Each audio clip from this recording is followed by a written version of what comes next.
Okay, so I guess I kind of just wanted to vent a little bit because my parents won't let me. Um, Plus, I just haven't really uploaded in a really long time, and I guess this is one of the first video ideas that came to mind. So, we're going to talk about mental health because that's an issue in real life, and I don't understand why people don't get that. So, recently, something happened with my family that I'm not going to go into detail about. But it ended up with one of my younger siblings going to the mental hospital on the military base near our house because he wanted to be put there, in my parents' words. And I guess I'd always known it was a problem within our family. We've all had really bad mental issues amongst us older kids, but my parents never really cared, and they always ignored it and told us to deal with it.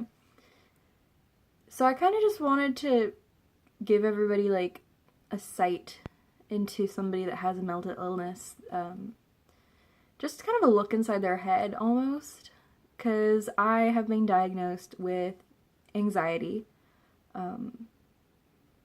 and dysthymia, which is a low-level constant depression. So it's not depression as in major depression where you are really happy one day in a manic state, and then you're just in this pit of depression for weeks where you can't get out of bed and stuff. Dysthymia is more of just like you constantly have a low-level depression level. So I guess for me, mental illness has always been a part of my life and a part of my family, and I think I started showing signs around 3rd grade, I want to say, and I'm a senior now, so it was shortly after my parents' divorce that everything started showing up, and it's always just been there. It's been a part of my life for as long as I can remember now, just this constant thought in my head that it's almost a sin to feel happy, which isn't true, and I've went into depth on this on my Snapchat before, where it's just, you're allowed to be happy even if you're depressed or anxious. You're allowed to feel that. It's just really hard to tell yourself that you deserve to feel happy because you're in this constant state of unhappiness. So it almost feels like a sin to be happy, and it's something that I struggle with a lot. And so when you're talking to them about mental illness and they say, well, just cheer up, I don't think they understand how difficult that is, because in your head, you don't think you can, and you don't think you deserve that.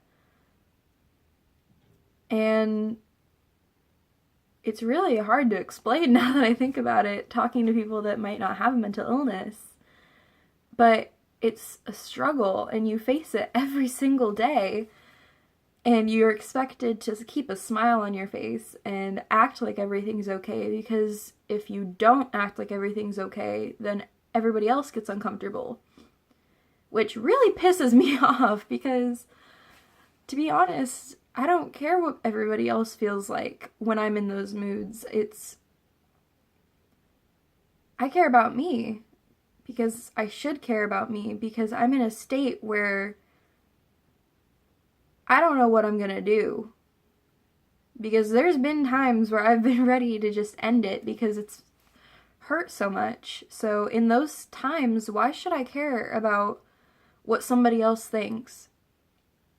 I should care about what I think and how I want to be happy. I don't care if my unhappiness makes somebody else uncomfortable. And then when it comes to my anxiety, that's just a whole nother can of worms, where it's just like,